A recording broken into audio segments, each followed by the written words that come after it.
Шинэхэн онны илгээр би илгэн ороомог хийдэг гэдгийг одоо зааж өгөн заяа. Тэгээ ингээд маш гоё нарийнхан гэр чинь заяа. Сэмжээ тавина заяа. Шиндээ ингээд гоё ороогаад өгөн. Илгээ ороо.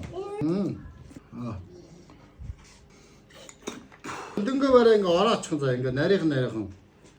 Ойлгосон уу өдөнгөө ороо? Гоё хийхгүй бол тэгэл шагналчуд хоёр үлдээ шүү. Имэн юу гэж хэлсэн? Энийг нэгэ шавхардаг гэсэн шүү. Дотор баас юм ойлгосон уу? Амзаасаа анхаарч гинөө. Баас явж энэ баастаны тэр ямар гашуун амттай болно. Окей. Ойлгосон уу? Гашуун. Мухамттай.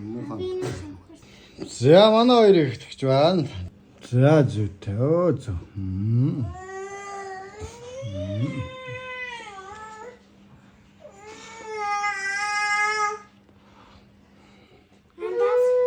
Баас зөв шавхраад хойш нь баас шавхардаг шүү дээ тийм.